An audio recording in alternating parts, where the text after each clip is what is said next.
Good morning. I don't know if you can hear me.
Chair Burschauer, can we hear you?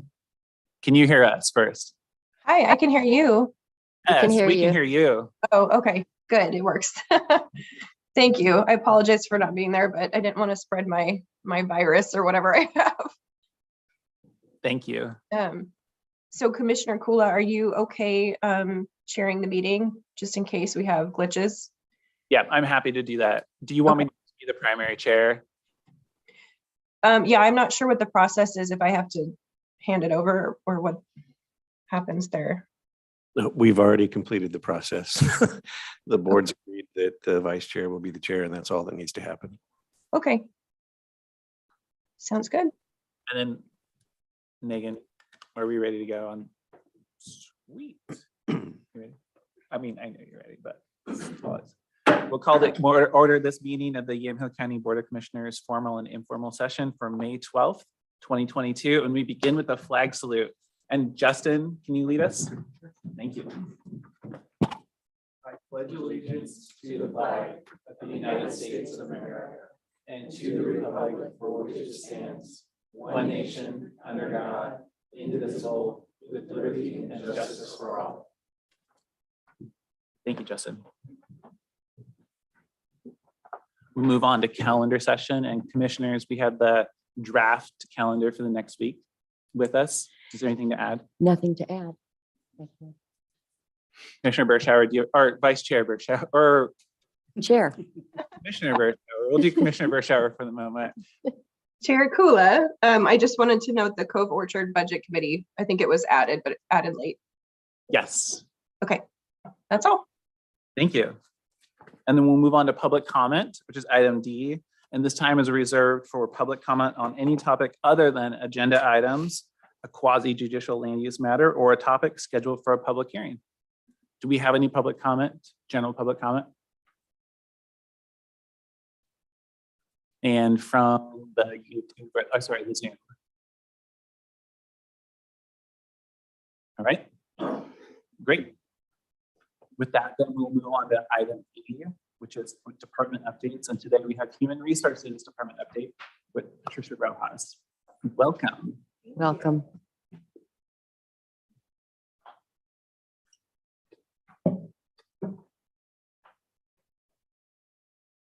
Oh, and Patricia, before you begin, I took note for the record that Commissioner Burschauer is joining us virtually. Like, we should make sure that we get that and get well soon. And with that, Patricia, thank you. Okay, so my very first presentation, giving an update on the board. I have given that presentation to Megan and Carolina, so they will have that up for you guys shortly. But I can just go ahead. I think the first slide was just to introduce myself and introduce my team. So we have Michaela Moreno, HR analyst and risk manager, Kathy Areola, HR specialist, and Dolores Johnson, who goes by D, as the HR assistant. And then we are currently recruiting for a benefits manager. It has been vacant for about 6 months. So I think we have one more round of interviews on that one, and if it doesn't work out, I think Justin and Ken and I agreed that we may reevaluate what the candidate pool is in the county for that position, but that is something that we're actively looking for. Recently, we just all moved to the Spence House. So now you can find our whole team over in the brick house, which is 536 Northeast 5th Street. And so, yeah, so most of us are on the top floor with Justin. And we're all together now, so we can know each other. Communicate more thoroughly. No, it's a really great team, so I'm very excited to be part of it. Our current projects, we have a lot of projects in the works right now. So NeoGov is one, I think that is pretty pivotal, that has been working very hard. My team has been working really hard to get that rolled out. And so now we're pushing all postings and recruitments out to governmentjobs.com via NeoGov, and that's how we get all of our applications through that site. We're still refining as we go into recruiting and retention. We're still refining how we're reaching the candidate pools. So looking at different metrics, reports, data extractions to see, how effective and what do we need to change in order to be more effective with our recruiting strategies. So that's another point that really ties into that.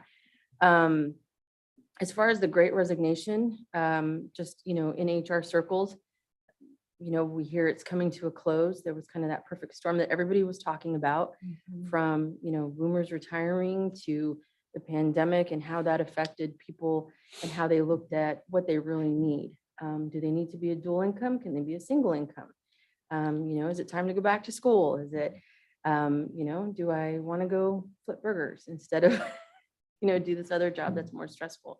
So it's one of those things where there was a lot of moving pieces to it, but what we do see is that the incoming generations really benefit from a career-driven benefit enticement. And so, as we can all agree, I think the county offers some really great benefits. And so whether or not we choose to start highlighting those benefits as a recruitment strategy, I think is going to be kind of forefront on our mission.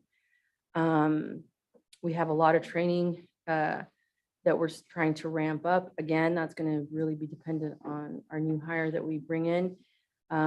But training, especially for management, we've already started with harassment training, and that's being rolled out. I think sheriff this month, and last month it was public works. So we're getting those scheduled and administered with some good feedback so far. Next thing that, and I have a whole list here on there. I don't need to, I think, go through each one, but the last one that I really wanted to talk about was Oracle.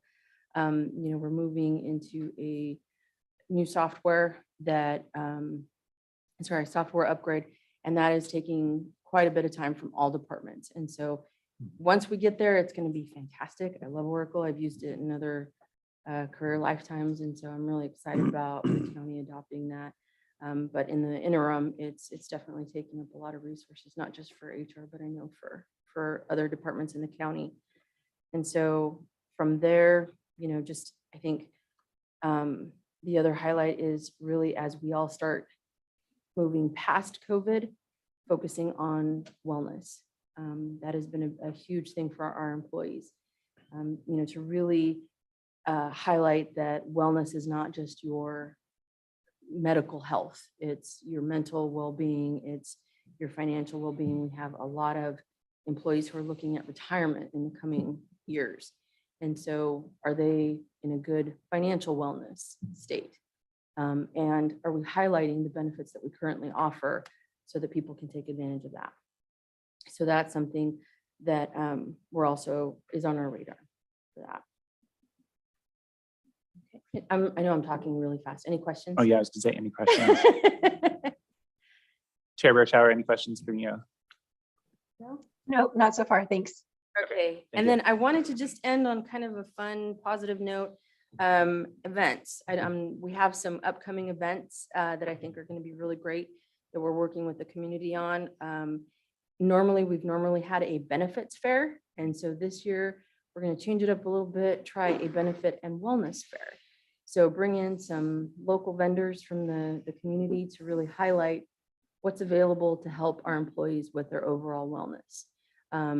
So as July 12th approaches, we're going to be planning it here on site. It's going to be outdoors, and we're going to be highlighting a lot of fun things in the community that we're involved in, such as the fair, night rangers come in. Not sure if everyone remembers that. It's not Night Rider, remember. It's Night Ranger, not Night Rider. Ranger. You stand corrected. I stand corrected, yes. No, you were right, Patricia. I said it wrong the first time. Oh, Yeah. I was gonna say, I thought I said night ranger. But yeah, so we have a lot of fun things for our employees, and just to help highlight what is out there so people start getting back out into the community and, getting to know our fun community. It's a great place to live and work. And so we want to start highlighting that. Open enrollment's coming up. All of our bargaining groups are in July, last week of July, first week of August, except for Teamsters, which is in December. So we'll really be looking at that. Just making sure that employees are aware. I know this is a time when a lot of employees don't really kind of look at their statements. And so this is a good time for everyone to say, look, do you have kids that are aging out? Does this plan still work for you? Like I said, great benefits out there, just making sure that the employees are taking advantage of everything that works for them. And then we've got on the books the flu shot clinic coming in September. So lots of stuff going on. We're going to be real busy, and hopefully it's a great year moving forward. Awesome. Are there any other questions Thanks, or comments? Chair Kula.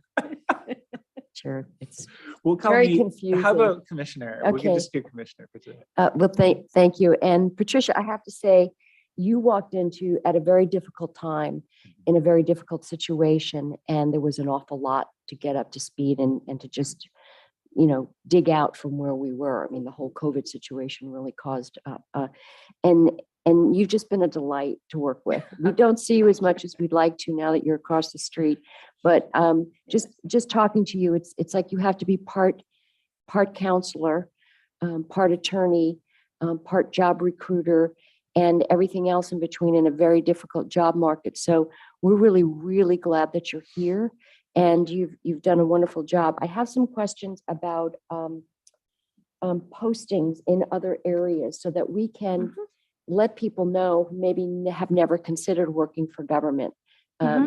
Just getting that out to groups of people or different publications, or I don't know. Correct. So the primary posting does go out through NeoGov, but then that platform pushes it out to LinkedIn, Pamplin Media Group, which does a lot of the local newspapers. We still do postings in the Oregonian, the Statesman Journal.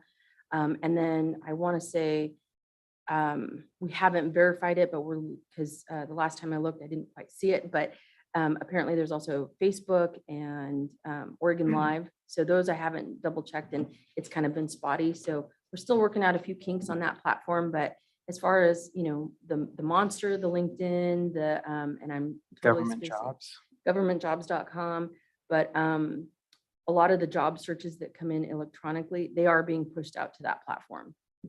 It's just, that is the main, so when we pull it there, it automatically gets pulled from all the other sources. Okay, thank you. And then Chair Bershauer, do you have any questions or comments? No, I don't. But I just want to echo and second what Commissioner Starrett said. We appreciate you, and you did come in at a tough time. So we've been watching and loving the work that you're doing, and really appreciate how you've brought the team together. So thank you. Yeah, and I don't have any questions, but thank you. Okay. It's great to have you with us, and I appreciate your work. Thank you. Yeah. And your team. Yes, Mhm. the team. Thank Great you. team. Thank you. Thanks. All right, we move on to item F, which is work sessions, and we do not have any work sessions for today. We move on to item G, which is the consent agenda, and I would entertain a motion to approve that. So moved. Any further discussion? All right, if not, all in favor signify by saying aye. Aye. Aye. Any opposed, same sign? The records show unanimous approval of item G. Item H is old business, and item H1 is consideration of approval of a proposed rate increase of 7.3% as recommended by Yamhill County Solid Waste Department and the Solid Waste Advisory Committee for waste management of Newburgh Transfer Station, effective July 1 of 2022. And this item was continued from May 5th of 2022. So before we invite folks from Waste Management to come up, and thank you for joining us, do we have any public comment or on any comment on this agenda item? Besides from folks at Waste Management. All right, well, come on up then. Commissioner or Chair Bershauer had asked, and I encouraged us to hold this item over. And Chair Bershauer, sorry, has some questions for you, but we're gonna, perhaps what we could start with is, can you give us the briefest overview possible of this proposed rate increase? Certainly. And where it fits into, I would say, the connection relationship between Riverbend Landfill and your work in the county. Certainly. And thank you. Yeah, good morning, counselors. My name is Mike Jeffries. I'm the area pricing director. And with me today is Gary Nelson, who's the manager at the Newburgh Transfer Station and is responsible for our collection routes in Newburgh. And so what we'd like to do is we do have a couple slides that we'd like to share with you, and I hope that we address all your issues. That sounds great. So Thank you. Before that, I'd like to turn over to Gary to kind of give a fun fact or something that happened in the community that was worth noting. Sure, absolutely. Good morning, commissioners. My name is Gary Nelson. I'm the district operations manager for Waste Management in Newburgh. And I just want to start out with kind of demonstrating what happened last week en route with one of our drivers. And it's really indicative of all the employees at the waste management site in Newburgh, both the transfer station and the hauling operation. And it's just demonstrating how much they like the community and what they do in the community. So we had a driver middle of last week was servicing customers on his route down Villa, which is near George Fox College. And as he was servicing a container, he noticed a wallet, and there's a picture of it up there on your screen. Everyone should be able to see it with the customer. So he's servicing the containers, noticed a wallet in the street, and thought, well, I should probably stop and check that out and see whose it is. So he stopped the truck, got out, looked in the wallet, found a driver's license. Initially tried to find him on Facebook, the customer, and then was unsuccessful there. So he called a manager at our Newburgh location, got us to look up that customer's name in our system, and we were able to get in contact with them. And then above and beyond that, the driver offered to drive it out to the customer himself and deliver the wallet to make sure that she understood that everything was intact and that this is what happened, that's where he found it. So he did that, and what it turns out it looked like is she had driven off with the wallet on the roof of her car, and it fell off at some point during her trip. And she was obviously, as you can see, elated to get her wallet back, and it was still intact with all credit cards, all money is still in there. So it's just a really good example of what our employees do on a daily basis in the community that we serve. And we really appreciate being here. So we just don't pick up trash, we pick up other things as well. So Exactly. anyhow, so let's go on to the next slide, and we can get into a little bit about the transfer station. So the transfer station, as you guys are aware of, is in Newburgh. It serves all the community members there. It's open to the general public. And also we take our router trucks to that facility that we collect. So our last rate increase at that facility occurred in 2019. Last year, since COVID, we've seen a significant spike in the activity at that facility. In 2019, we had 53,000 transactions take place there. In 2020, we had 58,000, and last year we had over 60,000 transactions. So as a result, we're seeing quite a bit of additional tons go through that facility that are requiring us to do some upgrades to the facilities. We're actually, Gary's got some great plans there to widen the entrance so that we can get more cars through there, less traffic onto Winooski, and really open it up. So with that, we've had to invest some additional capital there. And in addition to that, we've as previously mentioned, the Riverbend landfill is no longer accepting MSW, so we've had to actually transport our material to a different facility. So we've seen an increase in our transportation costs. And so between those two items and just overall inflation, we're after a 7.3% increase at that facility. And what that'll do is it'll take our average rate up $1.20 per yard. So the average customer come to that facility will see about a $4.20 per charge increase based on the material that they drop off. And with that same facility, the one item that we'd like to be able to do is break off some of the contractors out of the general public's loads. And so we're requesting a rate for self-tipping trailers to be able to push them into a separate direction. And they always seem to be concerned about the number of yards they have versus the weight. So we want to make sure that we can weigh those containers. And so we were requesting a new rate of like $95 per ton to meet their needs, to help them to get in and out and give them an accurate weight of what they're disposing of. And so really that's kind of where we're at with that. And in addition to that, we've had this unsecured load charge, which is kind of, it's varied in how to apply it. Very subjective. So we're looking to just standardize that with a charge of $25. And it seemed to make sense with everybody in the SWAC. So, but so in a sense, you know, the transfer station is running rather well.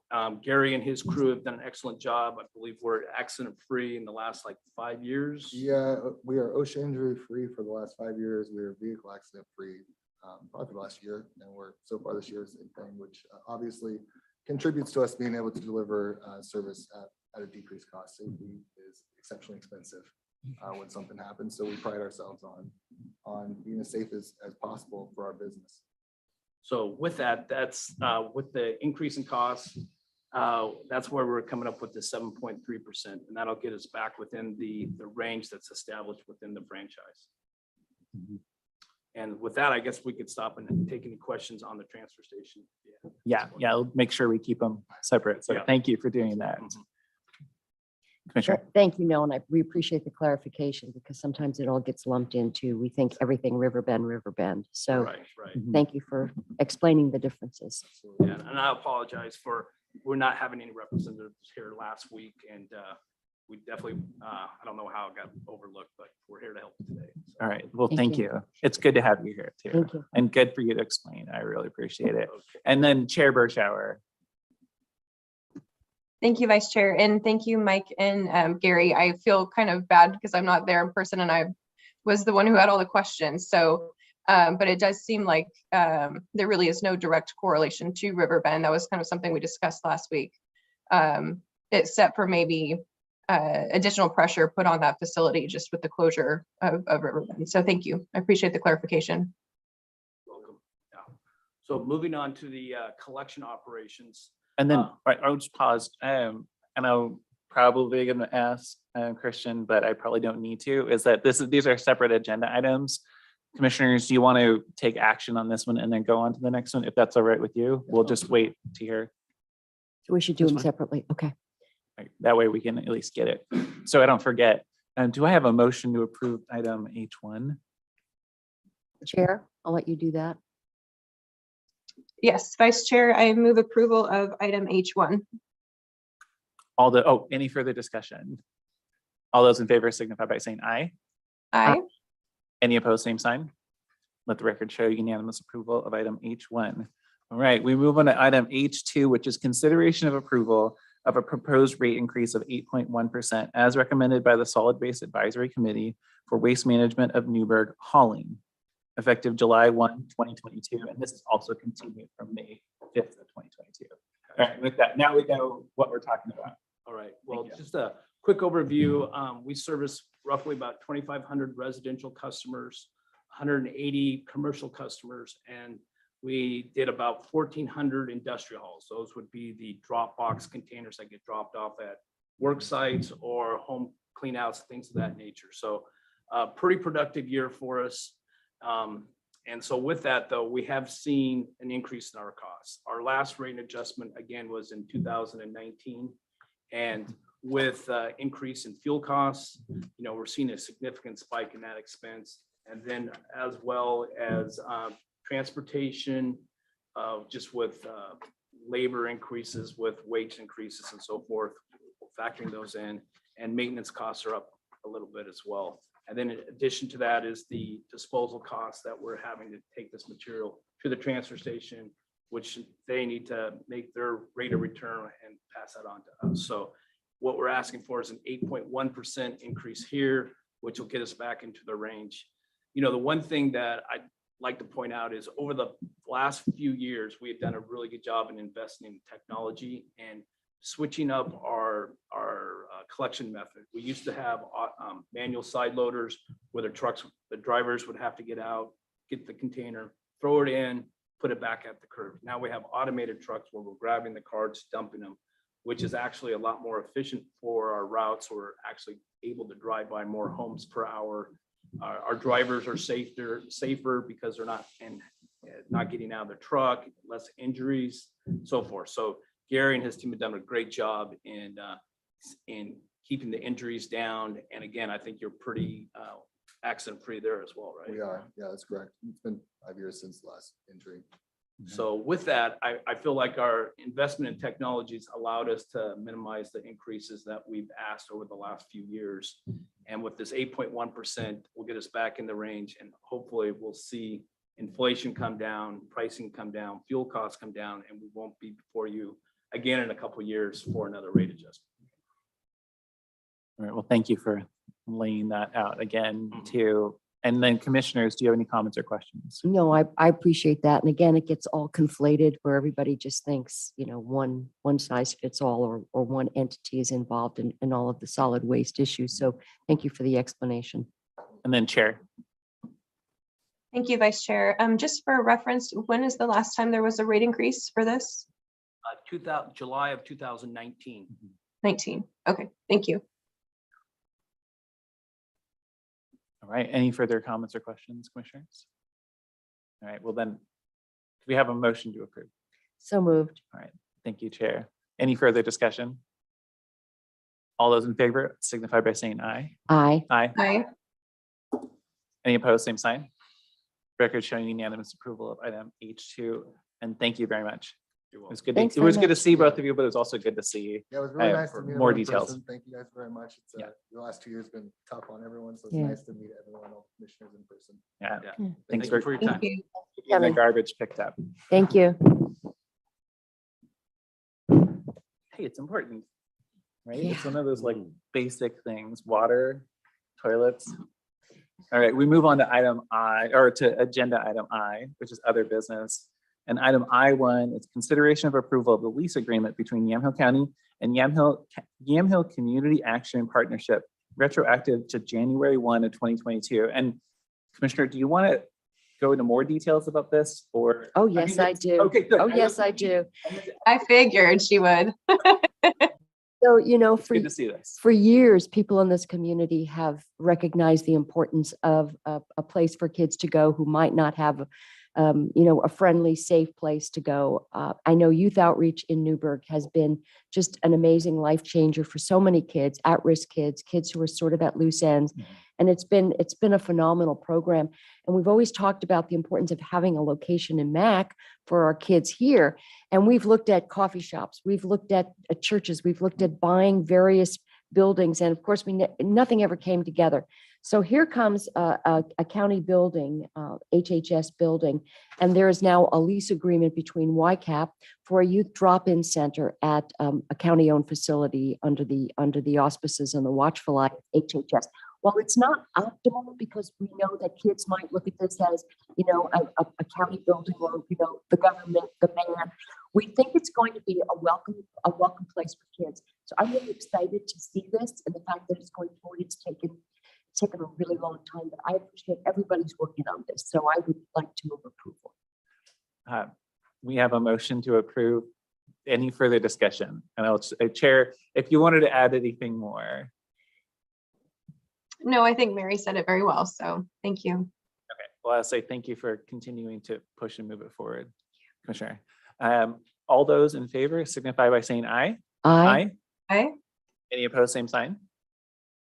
Let the record show unanimous approval of item I1. Yay. Item I2 is consideration of approval in the matter of an order declaring certain tax foreclosed properties as surplus, authorizing the sale of the property by private sale and ordering distribution of proceeds. And I'm going to pass it off if you want to comment, Jody or Christian. Yeah, Jody, I want to say thank you to Jody for taking this one on. Your mic is not on, I don't think, or is it? Okay, Yeah. just can't. So yeah, and she can explain a little bit more about it. This is a process we've used for properties where the real market value is lower than 15,000. Jody, Yeah, so is mine on? you push the little gray thing and the green goes on, yeah. How about now? Yes. Okay. So this property is a strip of land, certainly non-buildable, under 15,000. It actually runs right in the middle of two different properties. I believe the person who is purchasing it is currently using it as a garden. So we did a sealed bid process, went to all the surrounding neighbors, asked if anybody was interested. The only one who bid was the owner who's using it as a garden currently.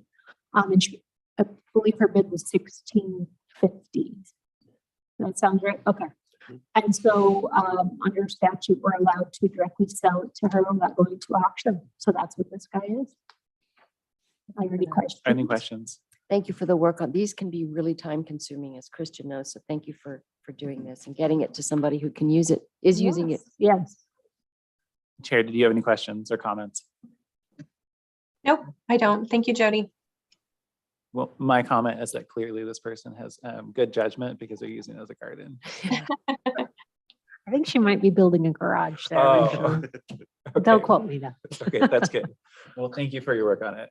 I've Happy to heard help. good things from Public Works and Surveyor, and so it's good to see this moving forward. Right, well, I would move that we approve item I2. Any further discussion? All those in favor signify by saying aye. Aye. Aye. Any opposed, same sign? All right, let the record show that item I2 was approved unanimously. Item I3 is consideration of approval of change order number 2 to the agreement between Yamhill County and Integrity Builders, which is board order BO 21-448, extending the completion date to June 24th of 2022. And commissioners, do you have any comments or questions about this one? No, it's just a change in time, not a change in cost. So I Yeah. would move approval. Okay, great. We have a motion on the table. Any further discussion? All those in favor signify by saying aye. Aye. Aye. Aye. Any opposed, same sign? All right, let the record show unanimous approval of item I3, and thank you. Item I4 is discussion regarding request to amend Yamhill County Ordinance governing term limits of elected officials. And this was brought forward by Commissioner Bershauer, Chair Bershauer, but I think on behalf of a number of elected officials and one who's in the audience today. Commissioner or Chair Bershauer, I'm going to turn it over to you. Sounds good. Thank you, Vice Chair. So we've been having conversations individually, it seems, with some of our other elected officials regarding the term limit ordinance that Yamhill County has on the books. These term limit ordinances have existed in other counties, and they have been challenged in other counties, legally challenged. The result of that was that they were overturned in some because the Oregon Constitution, state constitution, says that you cannot add any additional requirements, I suppose, on an elected official's office. And so we've been having this discussion. There's concern about the legality of our ordinance. I don't want to get into that too much. What I wanted to do was kind of introduce the discussion and the ideas. And I invited our county assessor to join us today and just kind of give an overview of, how this issue has been discussed with all of our elected offices. So sheriff, assessor, clerk, and treasurer. Then I see Derek is joining us. So welcome. Thank you. No, I'm going Derek. to look for Chair Bershauer, but yeah. And so I just want to have, we all have our own individual perspectives on this, but I want to have Derek kind of offer his perspective from an elected official, but a non-commissioner. So take it away. Thank you. Chair, if I may, can we also, I know that Christian has knows a lot of the history of this particular ordinance. So perhaps after assessor, we can hear from Christian too. Sounds good. least I've learned a lot of things just from talking to him about it. Yes. And with that, So you have the Welcome. chair's slidey title thing. the sliding You're title. acting as a chair, but, okay. Well, thank you, commissioners, thank you, and thanks for the opportunity to start this conversation. It's been something that a set of administrative, I'm calling them administrative elected officials have been talking about, and that is the clerk, sheriff, treasurer, and myself. And the idea that we are not policymakers, nor do we directly sit on the budget committee, those sort of things. We are administrative in the purposes of doing the county's business, governed by local law, state law, and that sort of thing. So just in summary, I want to talk about Ordinance 587. 587 was passed on March 15th of 1995, as Commissioner Bershauer indicated. The original ordinance placed term limits on all elected officials in Yamhill County, specifically calling out the offices of commissioner, sheriff, clerk, assessor, treasurer, and at the time surveyor. The ordinance placed a 3-year term limit on those positions. In 2009, an amendment to Ordinance 587 was passed to remove the surveyor from the ordinance. This was done to keep the experience of a tenured official in a position that was administrative versus policymaking and or budget control. So we've gone through this exercise of identifying administrative position and administrative position already. It was acknowledged that it was prudent at that time to remove the surveyor as someone who would be considered under the term limits. I would suggest the office of the clerk, assessor, treasurer, and sheriff are also administrative and should be removed in the same way. That's the basis for what we're talking about. This is not my ask or my suggestion is not a consideration of a wholesale rejection of that ordinance. Although to Commissioner Bershauer's point, Yamhill County is now the last county with term limits. The county, there was 2 counties left. Douglas County just had theirs litigated and then upheld in appellate court that it was found that it was in violation of Article 5, Section 8 of the Constitution. That's a different matter. I'm looking at this from a perspective of we have a group of folks that do the day-to-day work in an administrative position. And it seems like a very unprudent position to remove them as an eligible candidate for an upcoming election when they may be the most qualified. The fact is that these jobs are very technical. And if you may have somebody internally that has an idea of the general workings, but the idea that somebody externally is going to come in and be ready just to start going right away would be difficult to procure somebody in that capacity. So to just remove a qualified candidate based on term limits to me seems like inappropriate in terms of how we want to keep and retain the best employees we have. The other thing I would say is that every year or every term you're reelected. So the voice of the public and the citizens, they have an opportunity to vote every 4 years. And so in a sense, my term limit's 4 years. If I don't run or if I don't get reelected, then someone else is taking my position. So the idea that needs to be governed by an automatic removal is what we're suggesting we could maybe work on. Talked about that. Yeah, so I guess that's the general. I think at this point it probably needs to be referred back to the commissioners, the board, to say what are our next steps. We need a legal opinion. Maybe we want to talk about what options do we have. Can we amend as we did in 2009 the existing ordinance and address those 4? Do we need to do something more? What's the formal steps going forward? And then before we go to Christian, any questions, comments for assessor tax collector? I have some overall comments, but maybe I can hold on to those, or I can do them now. I'll let Yeah. Christian. Yeah, Christian, why don't you go ahead and just sort of give us the base code of, we had reference to our ordinance when we removed the surveyor, maybe a little bit of that historical perspective here. And then I just wanted to make sure, Commissioner Bershauer, did you have anything you wanted to ask of the assessor tax collector before we go to Christian? No, thank you, Vice Chair. Appreciate it. So I can provide a little more of the history, as Derek said. This has been in effect for quite some time. The issue of removing other elected officials and making this applicable only to the commissioners did come up once before, back in 2000. And at that time, the commissioners referred that request to the voters, and that was actually voted down. So it remained applicable to commissioners and elected officials. And then, as you pointed out, the last time it was amended, it was not referred to the voters. It was amended simply by a vote of the board to remove the surveyor. So if the board were to consider amending the ordinance, those would be essentially your two options. Referring it back to the voters again, or simply a vote of the board could amend it to change the ordinance in the way that these elected officials are requesting. I also want to just maybe characterize today's conversation as opposed to what could be a larger conversation in a couple of weeks. I don't know how much more detail we want to get into today.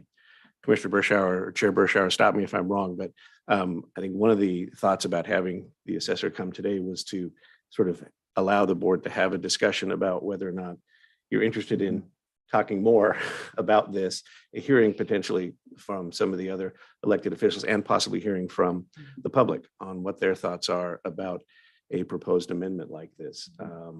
So I'm happy to go into further detail, but perhaps an alternative would be, if there's consensus to continue to discuss this issue, we had talked about possibly setting a date a couple of weeks out to have the other elected officials here, and also invite the public to come and provide comments as well. So I don't know if we're ready to have that part of the conversation now. Yeah. Commissioner, did you get your initial questions or thoughts answered? No, I just wanted to hear from Christian about the process and what our options were. And Derek did mention the sort of legal challenges that some of these other ordinances have faced. We've talked about that. I think I'd be remiss if I didn't remind the board that I think a detailed conversation about the strengths and weaknesses of the ordinance is probably best done in an executive session initially. Then we could always come back and have an open discussion about that. But that is obviously always up to the board. If you wanted to get into the more detailed legal strengths and weaknesses in open session, we can certainly do that now. But it would be, in my view, a topic that would be best initially discussed in an executive session. Thank you. Okay. And then I would say that from my perspective, I think a work session where we can have as many of the, as you say, administrative positions are really the folks who are listed as your proposal to come in a couple of weeks. But then it seems like, so a work session, I'm thinking just logistically, I'd like to have a work session, but I think it would also be very beneficial to have a public hearing so that we can take comments from the community. But you were about to say something. Yeah, just a comment that I have collaborated with the four other, three other, myself being the fourth, administrative elected officials, and they are prepared to testify and talk about it at a public hearing or whatever we need to do. We're all in concert on this, so it's not going to be a problem. They were made notice and that they may need to show up, and they're ready to do that. So, Okay. not a problem. Thank you. And I have an opinion on this, because I think it would really be awful to lose some really qualified people because they came to the end of their, lifespan in terms of being able to do this. So I'm all for this discussion. I would really like to hear what people have to say and what their objections or maybe some of their thoughts on this. But I very much think that we should hear from everybody and also get some input from the public. So I would look forward to that. And I appreciate the work you do. I can't imagine not being able to access your abilities going forward. So thanks. And then Chair Bershauer, how do you feel about a work session and public hearing, maybe even in the same week? Thank you, Vice Chair. I was thinking that we could have our elected officials come during the public hearing and testify if that's appropriate. I don't see why we couldn't do it in one session, especially if we want to have an executive session to talk about some of the legal issues and parameters. But I'm open. I'm going to suggest May 26th? Yes, May 26th for the public hearing. And so if we want to do, is that a Thursday? May 26th. Yeah, That's a Thursday. So if we wanted to have as part of our formal informal a work session, that would be fine. And then have a public hearing that evening. So if I could just say, I think you could accomplish your goals by combining them into a single public hearing that would give you the opportunity to hear from the elected officials, hear from the public, and then after you close the hearing, the board could have a discussion. You could make a decision then if you were ready, or if you needed more time to think about it or gather some additional information. You wouldn't need to necessarily make a decision at the close of the public hearing, but I think a public hearing held as part of formal session, or if you wanted to hold it at a different time of day to allow more folks to attend who might not be able to take time off from work to be here at 10 a.m., you could schedule the public hearing at a different time. The way we've handled these historically has been to have a public hearing when the board is interested in scheduling one as part of formal session. I would just add, yeah, I think that having it as a public hearing part of our normal formal, informal, and also to have our other elected administrative officials here as well, so we can hear from them, the public can hear from them, and then we can discuss and make a determination, and perhaps even make a determination that day. But I think in terms of just time management, I think that makes sense. So I would recommend that we do it during our normal formal informal. as a public hearing. hearing. Yeah, that's with the elected officials, our deliberations and hearing from the Correct. public. And then Chair Bershauer. Yeah, that's fine with me. I don't know about the executive session part, if we want to do that, maybe next week as a precursor. Yeah, we can certainly talk about when it would be most appropriate to schedule that if the board does still have questions that they'd like to have discussed in executive session. I would just add one other thing too, for folks who might have difficulty attending in person. Obviously now we could accept written comment electronically and folks could attend virtually the public hearing as well. Yes. Yes. The only other question I have about the executive session is, I'm wondering why that would have to be an executive session. Wouldn't this be something that folks would really want to know about the legalities? I would Sure. like folks to have access to that information. And we certainly can, as I mentioned before. My advice would be to have an initial conversation in executive session, and then there's no reason if the board chooses to, we can have that exact same conversation or a very similar conversation. Okay. Either at the public hearing, if we schedule the executive session before that date, or at a later point in time when the board is ready to make some more decisions or discuss it further.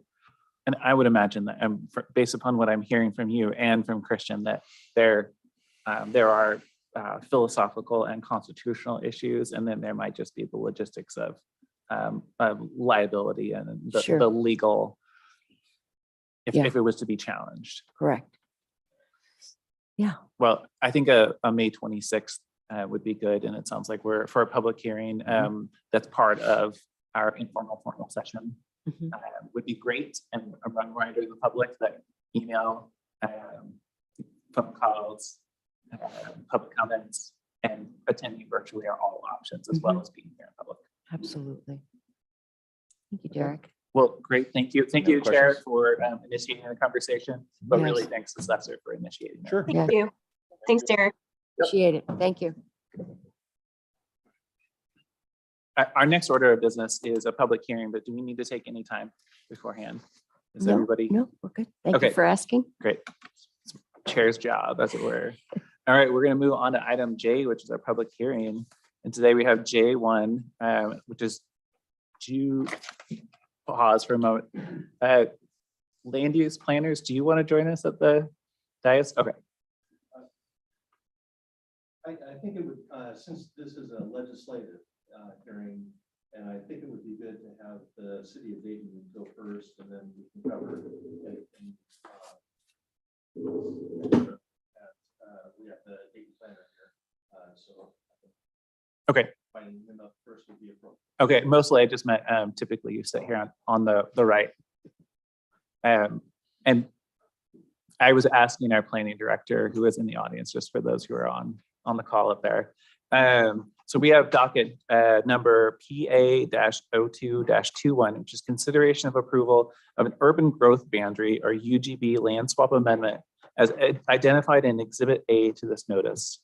A comprehensive plan map amendment designating the parcels shown in yellow in Exhibit A as residential on the City of Dayton comprehensive plan map. The applicant is the City of Dayton. And I will open the hearing and call for abstentions by the board.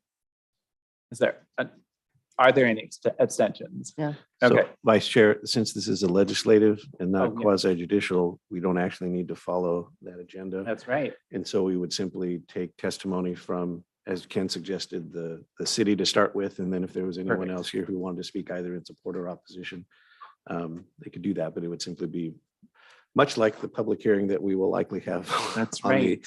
on the ordinance in a couple of weeks. Okay, well, with that, then I will invite the applicant to come up. And if you could state your name and your address for the record. My name is Kyle Jenkins. I'm an associate planner with the Midland Valley Council of Governments. Would you like the address of our work address? or just, The work address is great. It is 100 High Street, Suite 100, Salem, Oregon, 97302. Awesome, thank you. Lovely to be here. So today we are discussing a urban growth boundary land swap proposed by the city. This is a swap of about 106 acres of land to be added to the urban growth boundary in the southwest portion of the city, which is identified on the exhibit to your report there, and then 176 acres to be removed from the urban growth boundary, which is located on the north side of Highway 18 there in Dayton. The urban growth boundary land swap, the primary motivation for this is to allow the city to pursue housing opportunities on land that is more likely to be developed than the land that is currently in the urban growth boundary. There are a few reasons for that. There is that 76.8 acres to the north of Highway 18 that is currently within the UGB. That's primarily rural residential, so Campbell County rural residential, a little bit of exclusive farm use land. There's quite a bit of it, I think about 30 to 40 acres possibly that's already within the floodplain along the Yamhill River there. There's another 20 to 25 acres that's owned by the Oregon Department of Transportation. And then there's a number of acres that are also heavily constrained by slopes or kind of flag lot type parcels that are harder to develop. Sorry about that.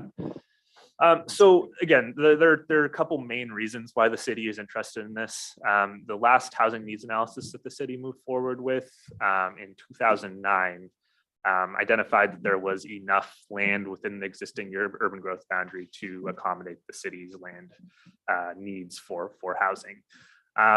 The problem with this is that practically, even though there is technically enough buildable land to satisfy the needs, it's practically there's not enough interest from those property owners north of that urban growth boundary or north of Highway 18 within the current urban growth boundary to really satisfy the development needs. And what I mean by that is there hasn't been any interest from those property owners, which are primarily kind of large lot rural residential properties in developing their properties at higher densities. So with that said, the city both wants to respect those property owners who don't really have any interest in being annexed into the city, who don't want to develop their land further with any higher density type urban uses, and also might have existing accessory farm operations or something like that as well. So the city just frankly hasn't received any interest in annexation, which means that the land that is supposed to go towards housing isn't actually going towards additional housing.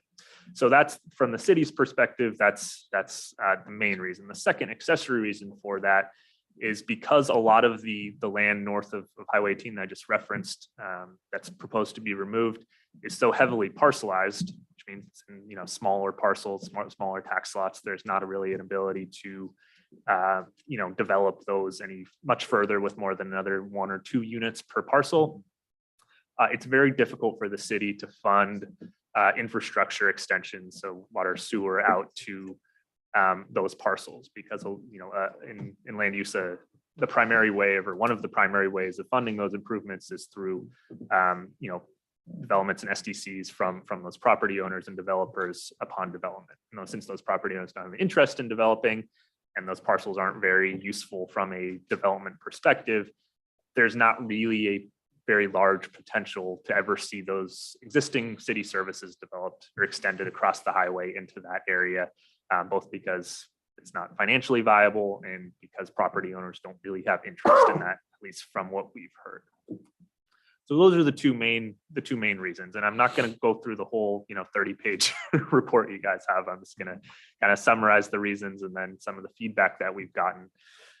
So the land that the city is proposing to add to the urban growth boundary is in the southwest corner, obviously currently outside of the urban growth boundary. It's about 106 acres, so about 70 acres less than the areas that's proposed to be taken out.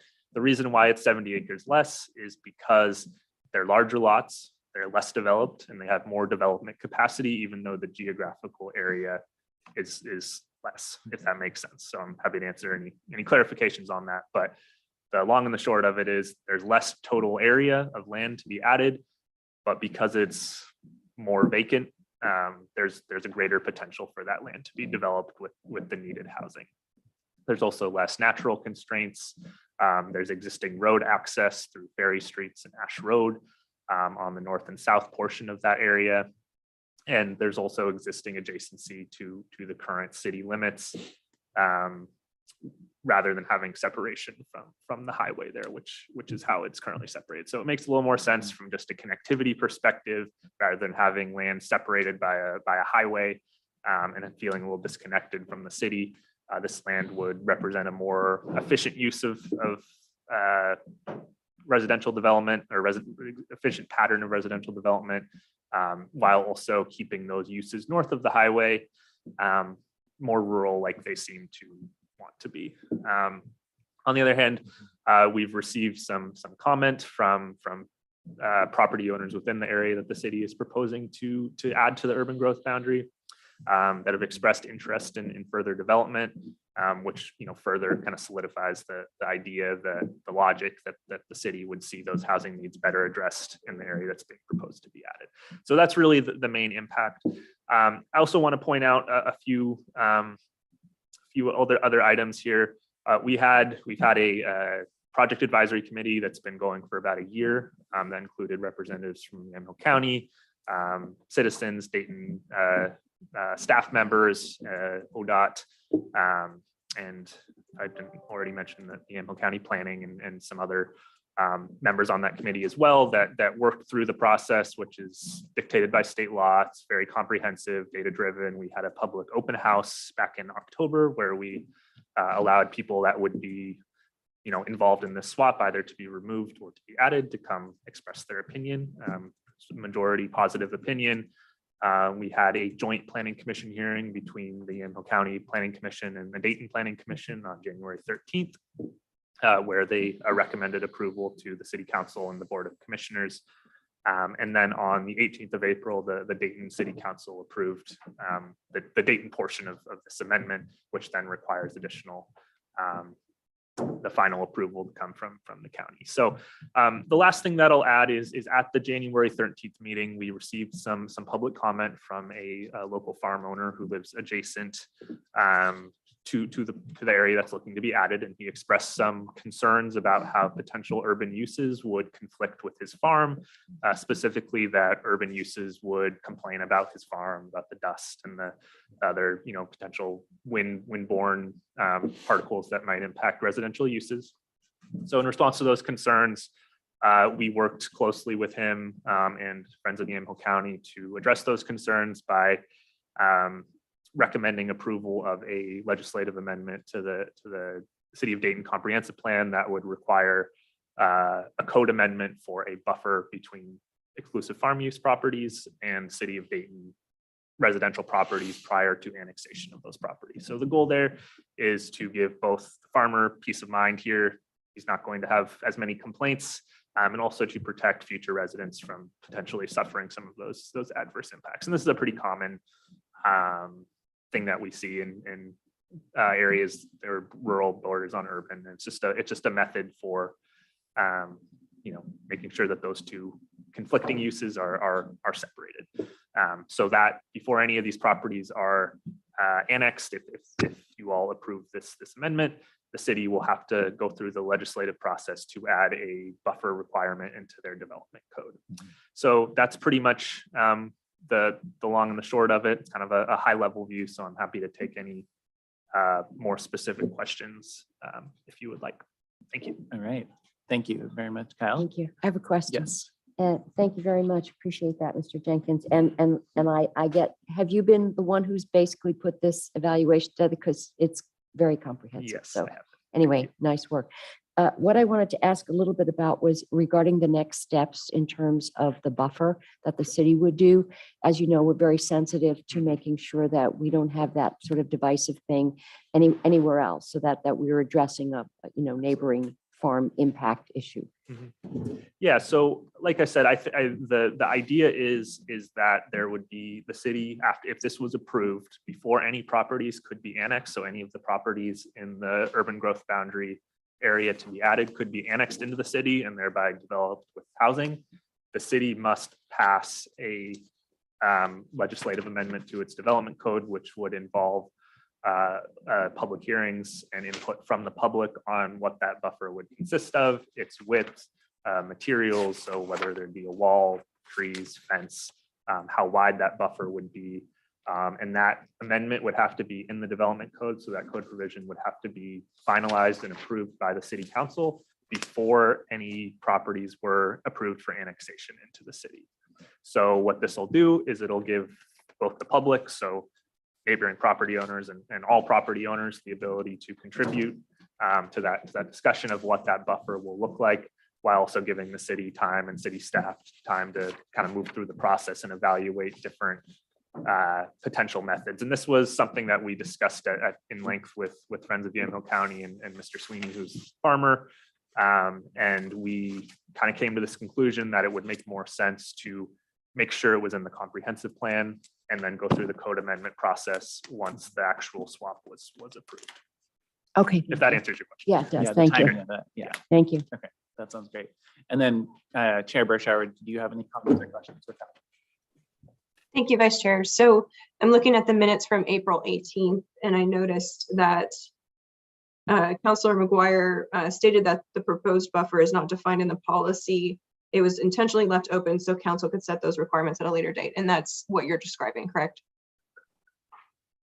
Okay. I have another question about the intersection of 18 and Lafayette Highway. If you start putting residential neighborhoods on that corner piece, what happens to that very dangerous intersection? So any development is going to have to go through, so a subdivision or a partition or any future development that requires city review, which any housing in this area would have to go through review through the applicable public hearing process. So that would require input from both the public who could express their concerns there, but most importantly, it would take approval from ODOT, and any access points would have to be approved by ODOT. And the county or whoever has jurisdiction over those whatever road you're, in those areas, there's multiple roads that we're looking at in that area. So it's really similar to any kind of typical land use application where development that area and the access points associated with it would require traffic impact analyses, standard development procedures that would ensure that that area isn't overloaded prior to allowing future residential development. That also goes into when those properties are annexed, they will be assigned a zone, and that zone change will have to reflect the capacity, needs of that area. So for instance, it's unlikely that there would be a rezone to a really high density zone in that area just because it doesn't match what would be removed. Excuse me. So in that sense, there's going to be a lot of oversight from both ODOT, county public works and county planning, as well as the normal city procedures for addressing those kind of traffic concerns. And thank you for that. Thanks, Chair. Did you get everything your answer? Yes, I do have some discussion though about these issues with with my colleagues though, so I'll save it for when we get through. Okay, and then I'm looking at specific to your question about the intersection of Lafayette Highway and Highway 18. I'm not seeing development get anywhere near that. Do you have a different map than I do? Chair. Sorry, so I was referring to the lot that the city owns, which is on the corner of 18 and Lafayette Highway. I can clarify thank that. you. So the Yeah. exclusive farm use parcel, which is about 50 acres, which I believe is the lot, is that the lot you're referring to? I think so, yes. So that lot is not included in the swap. So that 50 acres is not going to be brought into the urban growth boundary. So will not be subject to any future development in that area. Okay, it was spelled out in the packet. I guess I'm confused So- now. Yeah, so that's a good point of clarification. So the initial consideration was to bring that in, bring that city parcel in, and there are a few other smaller parcels that the city does own. But the reason that was not brought in is because the city could not justify the need based on capacity. So that was not brought in, both to ensure the capacity is aligned. One of the rules for an UGB swap is that the capacity of the land brought in, the capacity of the land brought out have to be substantially similar. So within 10 to 20%, and bringing that in, a totally vacant parcel would have added another 200 units of capacity, which the city could not justify bringing in.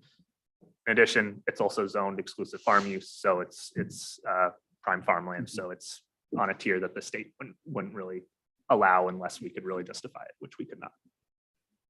And Chair, do you have the map that's the one that says land to be removed and land to be added? If you look at the heavy dotted line, that's the land to be added. Well, I have about 20 maps. So where did you find it in the packet? And Because I there- was seeing, that are the same one, which it'll say proposed UGB swap area, City of Dayton. It's the first one that comes in the application, and that'll show you the proposed area to be added is almost. It's on page 28. Oh, yeah, that's right. Yeah, there you go. Thank you. They use the color. Look at this. We got fancy colors here. You have the okay, you have the orange and yellow one. So yes, it's just the yellow that is being added. Yeah. It's the first one in the application, the first map in the application. So there's a big piece that runs, it's rectangular and runs north-south that's white. And that's the 50 acre or roughly 50 acre piece that the city owns. okay, so it looks like the chunk is really extended through the northeast side. Is that correct? You mean on the other side of Ash Road there? Right. Yes, Mhm. that's correct. And those are properties that are zoned very low density already. So those are already assigned residential zoning designations by the county. And I do want to note, just for the record, we have Sid Friedman has had his hand up, and I just want to note that I see that, and we're gonna wait until after the applicant before opening it up to others. So, but I wanted to acknowledge Sid. Okay. Any other comments, questions from the commissioners No, thank you. for the applicant presentation? All right, great. Thank you very much. Thank you. Is there any testimony in support of the application at this point? From the audience or from online? And it looks like Sid has raised his hand again. And there's somebody in the back as well that would like to testify in support. Would you like me to? Yes, that would be great. You're welcome to come forward then. And you can state your name and your address for the record. And thank you for joining us. I actually have two addresses. 734 Southeast Palmer Lane and 13400 Southeast Ash Road. And I'm in favor of it, but I have questions. And So can you remind me of your name? Sorry. Linda McGrew. Okay, thank you. And I've seen testimony from you in the record too. Yeah. Yeah. Once the property, if it's approved by the commission, once the property has been approved, um, is the tax rate going to change because it's within the urban growth boundary versus staying within the county? And then the other question I had is, will it change the zoning of the property? And do Those we- are the two questions I have. And I will say, okay, thank you, Linda. Did you have any other comments? I do. Okay, great. One Go of for the it. other We can comments. take those on after you're Yeah. done. One of the comments that I would like to make is I own 12 acres on that property, on that Ash Road. And we had looked at it earlier, putting a RV so that, because a lot of people are using RVs now versus buying property and owning homes. And we figure that we could probably put anywhere from 150 to 200 RV spots in that 12 acres. It would substantially help out the city of Dayton because each one of them would have their own water and sewer. And of course, the city would pay, you know. And the other questions that I had reflect what, you know, what we're going to do with the property.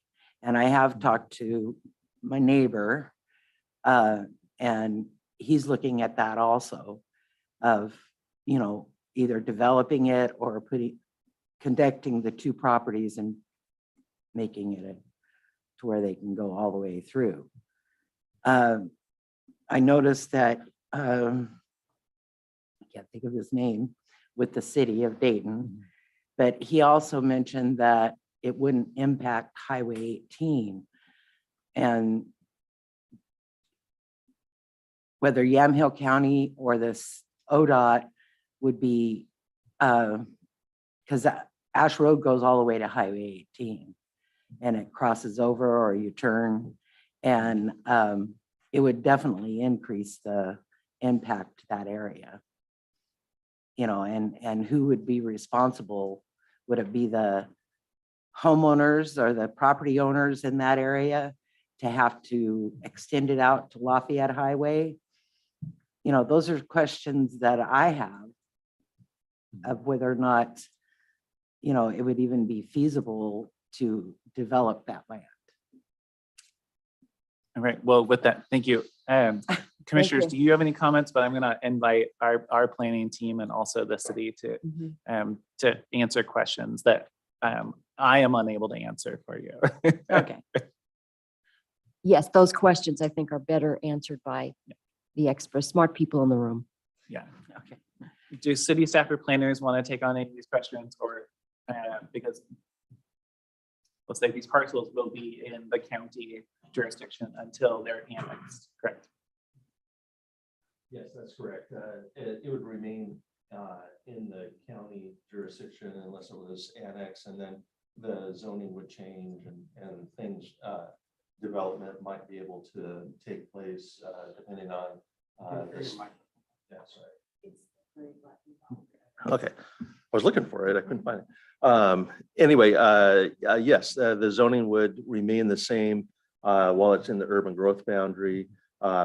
Nothing changes until it gets annexed into the city, and then any sort of development or questions of development or taxation would be at that time, that's when it would change. So. And correct me if I'm wrong, but the landowner is the one who gets to decide whether it's annexed, right?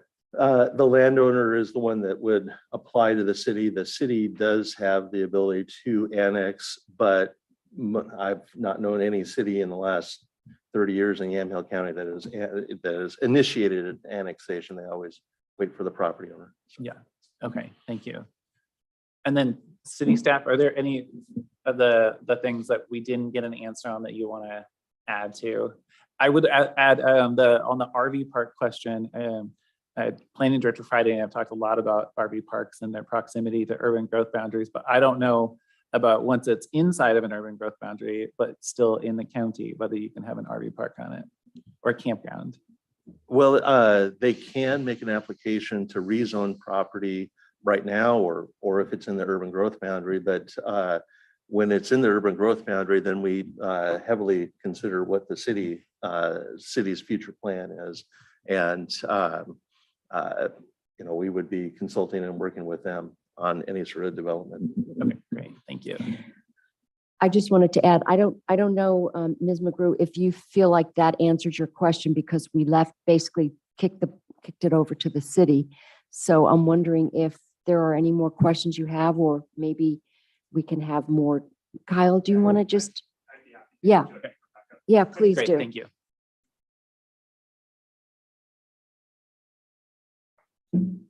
Yeah, so those are all. Yeah, so those are all good questions, and we've spoken with Ms. McGrew at our city council meeting as well when we discussed some of these amendments. And I think the important thing here is to note that there's not forced annexation. So everything, if she wanted to annex her property or develop it in the county, that's her prerogative on that point. And then secondly, again, with the traffic to Ash Road and to ODOT, any development on any of those properties is going to be forced to go through the standard land use procedure, which, depending on the impact as analyzed by ODOT or whoever the jurisdiction is involved, would require whatever safety improvements and whatever developer comes in and decides to do those. So it's really a matter in terms of the urban growth boundary, the only thing that's changing is the potential to be annexed from the city's perspective. So that doesn't give any implicit development approval. It just gives the opportunity for future annexation, so long as it complies with the city's annexation standards and it's approved by the city council. Does that answer your question? Sort of, but I honestly feel that it's going to end up to be annexed in versus. Can you swing the microphone over to Kyle too? I believe it's going to be costing more to annex the property in to the city of Dayton than to, because of all the improvements that are going to need to be done. I know that. Mhm. I'm not. And Ms. McGrew, my understanding is that you're under no obligation or responsibility to annex in. Is that correct? Is that how you Right, I'm understand it? under that impression, Okay, yes. okay. Okay. But also in the city thing, they said something to the effect that they were going to put a 15-year, if I had to put the water from Flower Road down to, because I'm on the last property on Ash Road before the 50 acres, and that they would put a 15-year thing that any other homes that wanted to be annexed in, that they would be responsible for some of the cost and reimbursement. And so and I was also under the impression that they could jump properties, but then you would be responsible for bringing that water and sewer out to the end of Ash Road. And I would, No, I was just going to say if Kyle wanted to respond to that, or maybe go and ahead. I was just going to do a jurisdictional reminder that I think that this is something that's probably really between you and the city of Dayton, rather than an urban growth boundary decision of the Board of Commissioners. So I just want to, I honestly, because I'm not in charge believe of your that, development. That's why I asked the question, Mhm. if it was switched to the urban growth boundary, whether or not the taxes would increase, it would change, whether it would change our farm exclusive through the tax, or through the tax, because, we pay a lot of taxes already. Director Friday, do you want to clarify that? As long as it remains the same zoning, and as long as you're not, doing development on the property, being in the urban growth boundary, or you're still in the county. But if you go into the city limits, or if you were to apply to do development on the property while it's in the county, it would change your taxation then. Yeah, okay. Great, super helpful for me Thank you. too. Thank you. Yes, thank you. Yeah, thanks for taking those questions. Thank you. Did you want to follow up with anything, Kyle, while you're at the table? Not unless there's any further questions. Okay, well, we do have Sid Friedman, who looks like it's going to go through the ether, but I also wanted to offer it up to Chair Burschauer. Did you have any other questions at this point?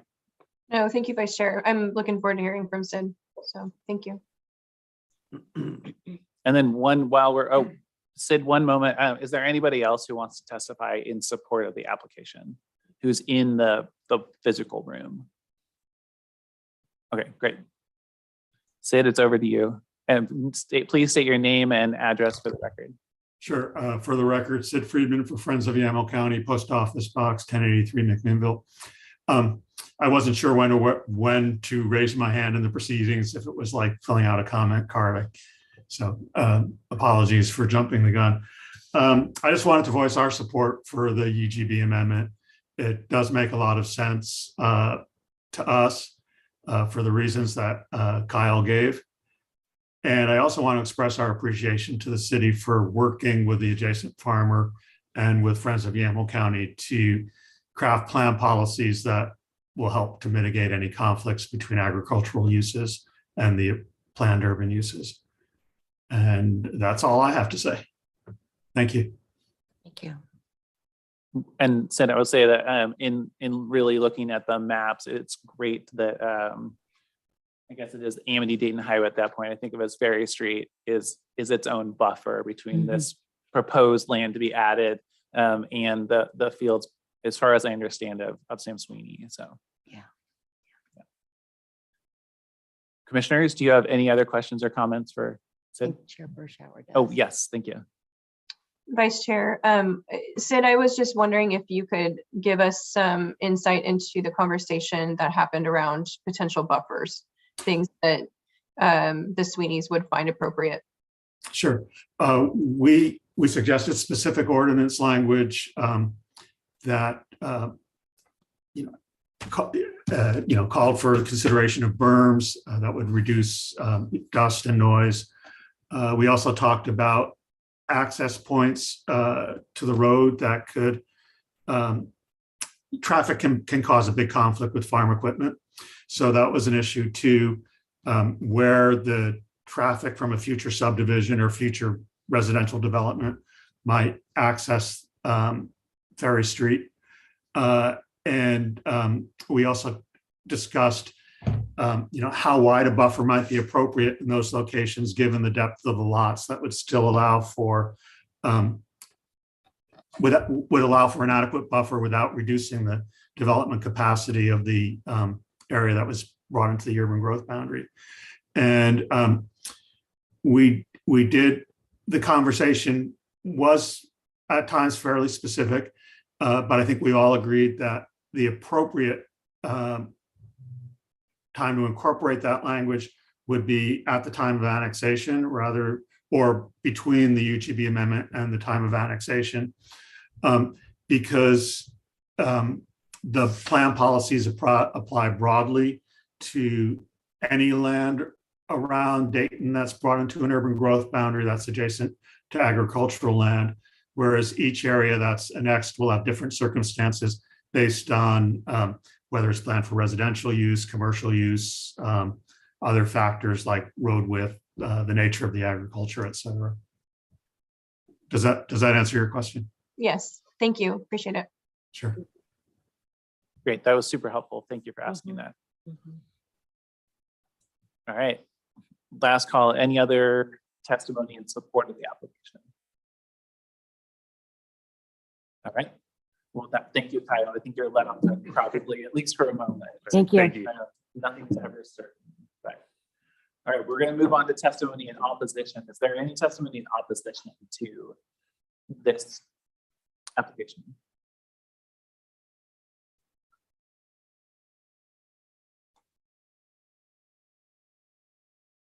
All right.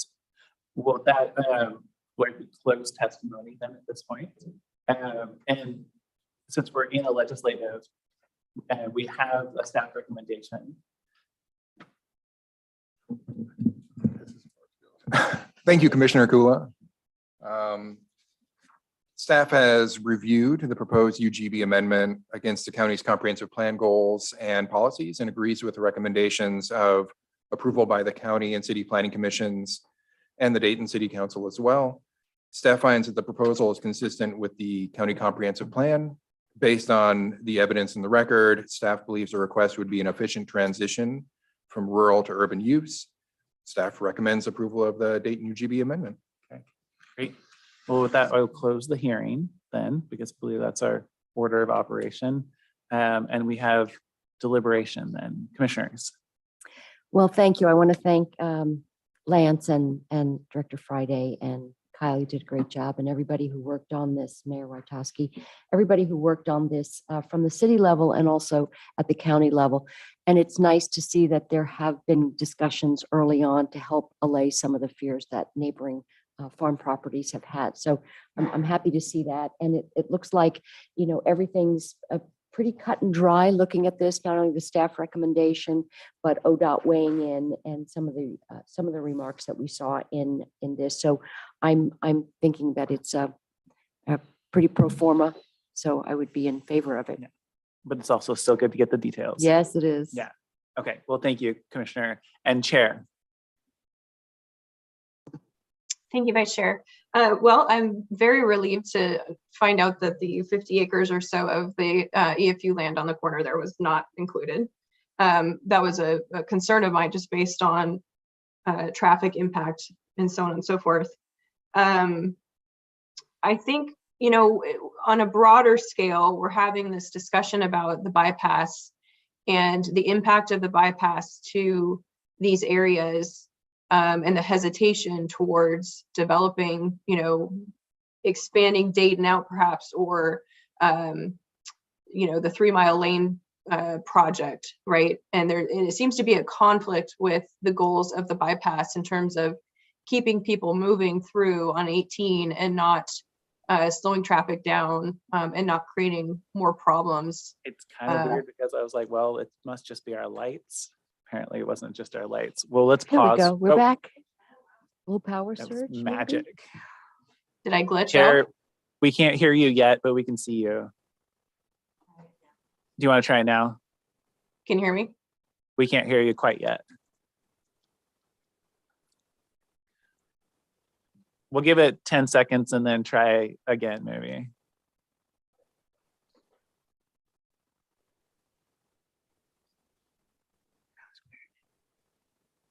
Can you hear me now? Nope. It was hard to wait 10 seconds though. I was like, come on. You want me to rejoin? I can rejoin. We cannot hear you yet.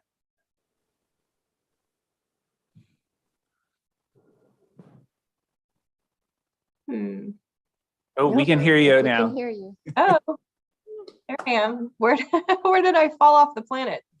I was talking about what? You were talking about the commercial zoned land or the industrial Yeah. zone land along 3 Mile Lane and how it relates to the larger regional bypass. Okay. Specifically.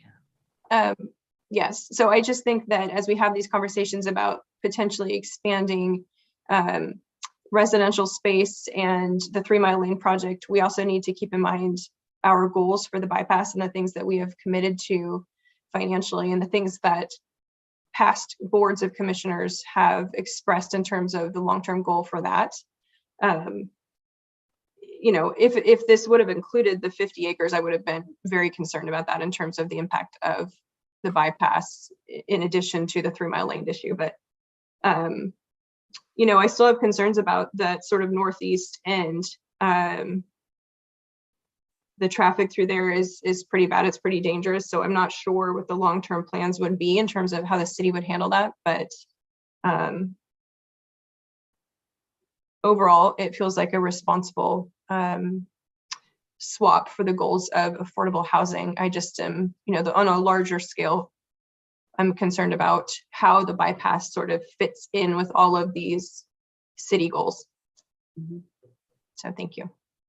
Okay, thank you, Chair. And just to clarify that when you look at the map, what's the northeast? Are you talking about like up by the vintages on the other side of the Yam Hill, or is it the northeast corner of the proposed area to be added? The proposed area added by Creeder Road.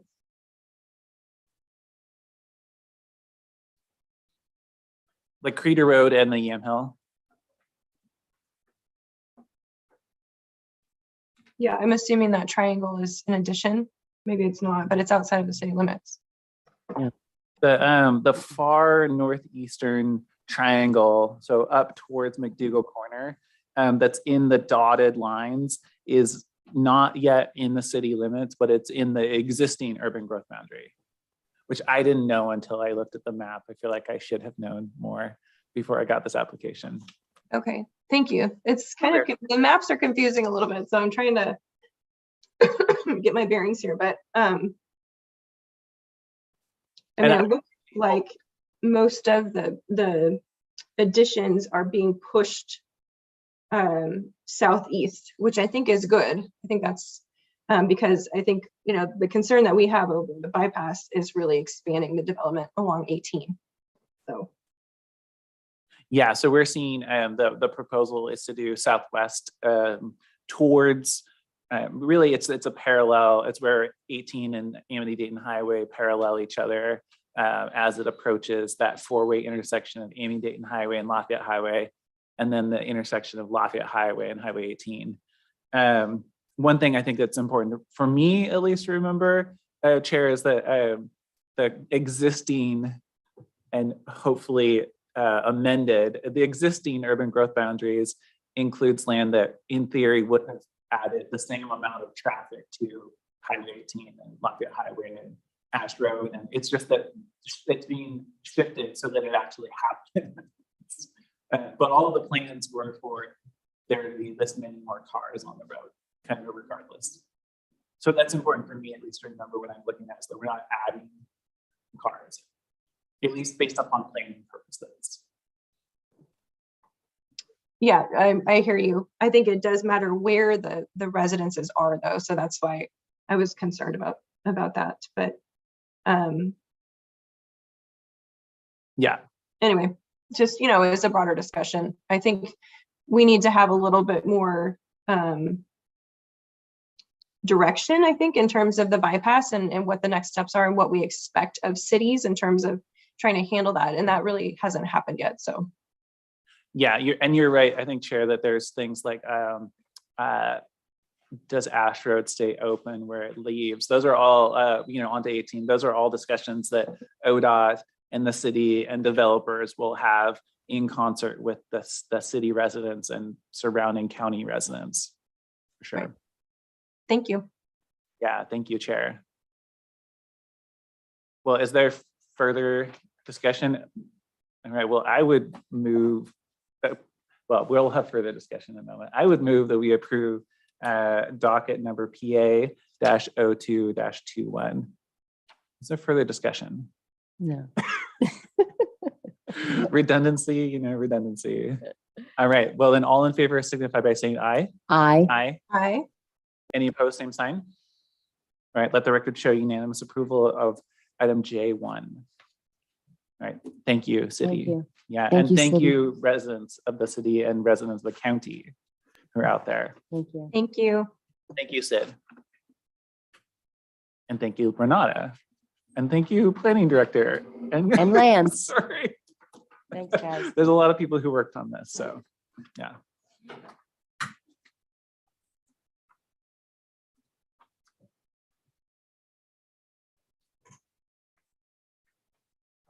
All right, I'm going to give a moment before we move on to announcements so folks can transition out.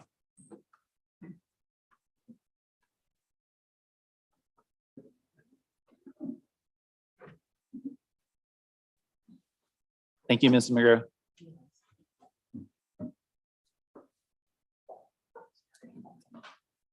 I figured we don't need to talk while you're loading. See you. Thank you, Lance. Thanks, Lance.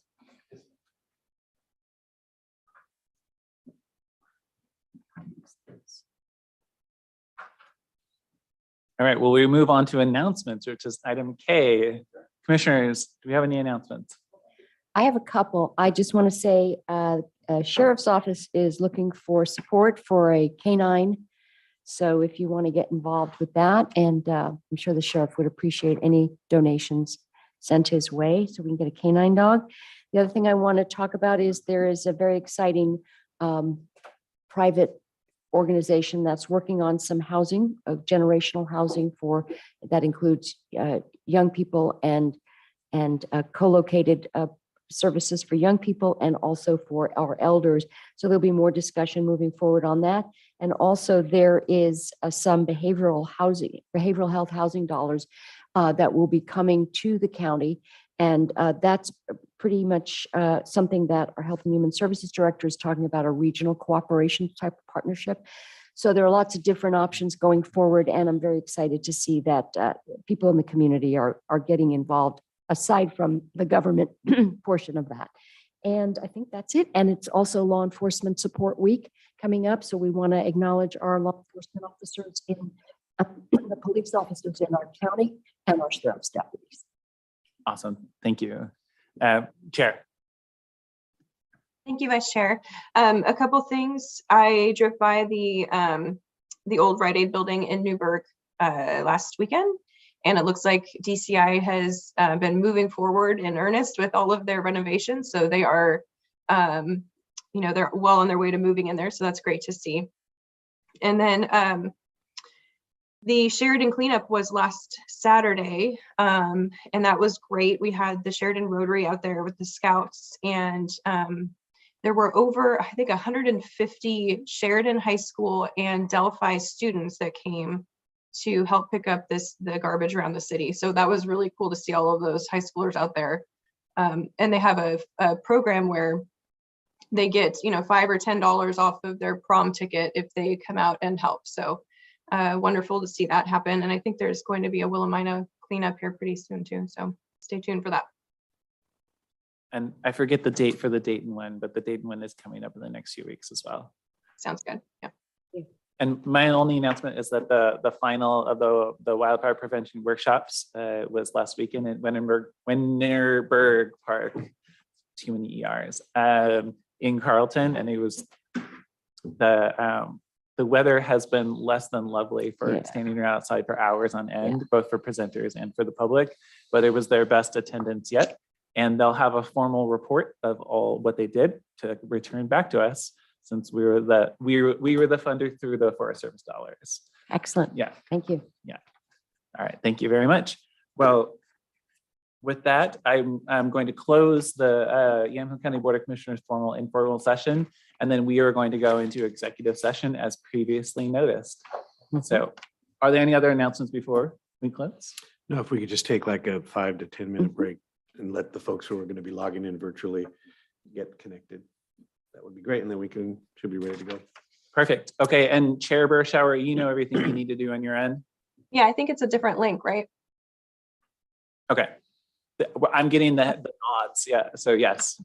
All right. Thank you. We'll see you in a little bit. Thank you. And we'll close the session. Thank you.